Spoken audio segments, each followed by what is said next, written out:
അസ്സലാമു അലൈക്കും വറഹ്മത്തുള്ളാഹി വബറകാത്തു. പ്രിയപ്പെട്ട സഹോദരന്മാരെ, നമ്മുടെ വീട്ടിലെ രണ്ട് പ്രകാശമാണ് വാപ്പയും ഉമ്മയും.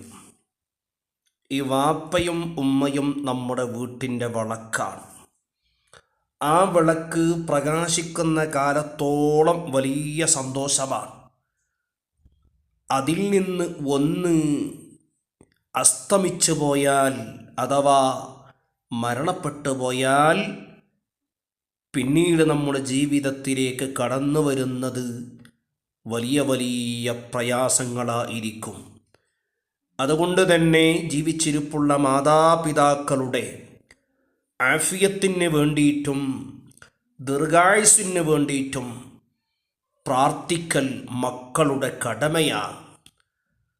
മാതാപിതാക്കൾക്ക് പ്രാർത്ഥിക്കുന്ന മക്കളുണ്ടായാൽ ആ മക്കളുടെ ജീവിതത്തിൽ അള്ളാഹു വലിയ ബറക്കത്ത് നൽകും.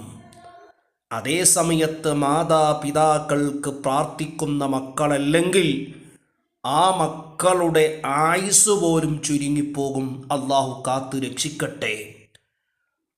ഉപ്പ ഇല്ലാത്ത വീട് രുചിയില്ലാത്ത ഭക്ഷണം പോലെയാണ്. ആ വീട്ടിൽ സന്തോഷം കുറഞ്ഞു പോകും. ഉമ്മയില്ലാത്ത വീട് രുചിയില്ലാത്ത ഭക്ഷണം പോലെയാണ്.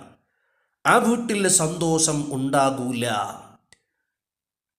മാതാപിതാക്കളെ ബഹുമാനിക്കലും ആദരിക്കലും മക്കളുടെ കടമയാണ്. വീടിൻ്റെ നായകനാണ് വാപ്പ. ജീവിതകാലം മുഴുവനും നമ്മുടെ സംരക്ഷണത്തിന് വേണ്ടി ഓടി നടന്ന് കടാപ്പാടുപെട്ട് ജീവിതത്തിൻ്റെ രണ്ട് അറ്റം മുട്ടിച്ചവർ. ഉപ്പ നനഞ്ഞ മഴയാണ് നമ്മുടെ ഇന്നത്തെ കുളിര്. ഉപ്പ കൊണ്ട വെയിലാണ് നമ്മുടെ ഇന്നത്തെ തണല്. ഉപ്പാൻ്റെ വിയർപ്പാണ് നമ്മുടെ ശരീരത്തിലെ ആരോഗ്യം. ഉപ്പാൻ്റെ ദേഷ്യവും വാശിയുമാണ് നമ്മുടെ നല്ല ജീവിതം. സ്വന്തമായി ഒന്നും ആ പിതാവ് നേടിയിട്ടില്ല.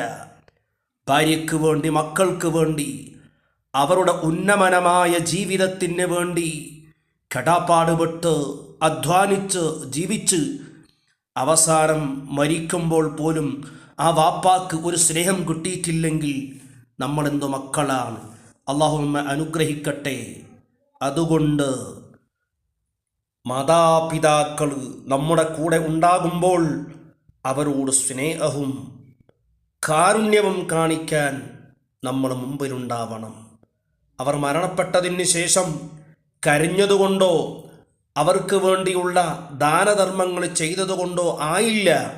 അവരുടെ ജീവിതകാലത്തിൽ തന്നെ അവർക്ക് വേണ്ട എല്ലാ സന്തോഷങ്ങളും മക്കളാകുന്ന നമുക്ക് കഴിയുമ്പോൾ നാം ചെയ്തു കൊടുക്കണം. അള്ളാഹു തൗഫീക്ക് ചെയ്യട്ടെ. ചില പിതാവിൻ്റെ നേരെ കൈ ഉയർത്തി സംസാരിക്കുന്ന മക്കളുണ്ട്, അടിക്കുന്ന മക്കളുണ്ട്, ചീത്ത വിളിക്കുന്ന മക്കളുണ്ട്. ആ മക്കളോട് പറയാനുള്ളത്, ഓ എൻ്റെ പ്രിയപ്പെട്ട കൂട്ടുകാരാ, നിന്റെ ജീവിതത്തിൻ്റെ പരാജയത്തിൻ്റെ തുടക്കമാണ് അത് എന്ന് മനസ്സിലാക്കണം. വാപ്പാൻ്റെ മുഖത്തേക്ക് കൈനീട്ടി സംസാരിക്കുന്നത്, അവരെ വെറുപ്പോട് കാണുന്നത്, അവരോട് ദേഷ്യപ്പെടുന്നത്, അവരെ ആക്രമിക്കാനും ചീത്ത വിളിക്കാനും തുനിയുന്നത്, അത് നിന്റെ ജീവിതത്തിൻ്റെ ബറക്കത്ത് നഷ്ടപ്പെടുന്ന കാര്യമാണ്. അതേപോലെ തന്നെയാണ് മാതാവിനോടും. മാതാപിതാക്കൾ മക്കളെയും സ്നേഹിക്കണം.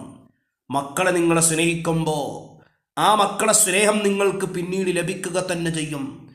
മാതാപിതാക്കൾ മക്കളോട് നല്ല കാരുണ്യം കാണിക്കണം. മക്കളെ എല്ലാവരെയും ഒരേ ത്രാസിൽ വെച്ച് കാണണം. ഒരാൾക്ക് ഏറ്റ വ്യത്യാസമാകുന്ന സ്നേഹം കൊടുക്കുമ്പോൾ മറ്റുള്ള മക്കൾക്ക് വിഷമമുണ്ടാകും. ഒരിക്കലും അരുത്. നിങ്ങളെ മക്കൾ നിങ്ങളെ സ്നേഹിക്കണമെങ്കിൽ, നിങ്ങളുടെ മക്കൾ നിങ്ങളെ ബഹുമാനിക്കണമെങ്കിൽ, നിങ്ങളുടെ മക്കൾ നിങ്ങളെ നോക്കണമെങ്കിൽ അവരുടെ ആ ചെറിയ കാലത്ത് നിങ്ങൾ അവരോട് നല്ല സ്നേഹത്തിൽ പെരുമാറണം. അവരോട് നല്ല നിലക്ക് വർത്തിക്കണം. അള്ളാഹു തൗഫീക്ക് ചെയ്യട്ടെ. അള്ളാഹു നമുക്ക് സലാമത്ത് നൽകട്ടെ. അസ്സലാമു അലൈക്കും വറഹ്മത്തുള്ളാഹി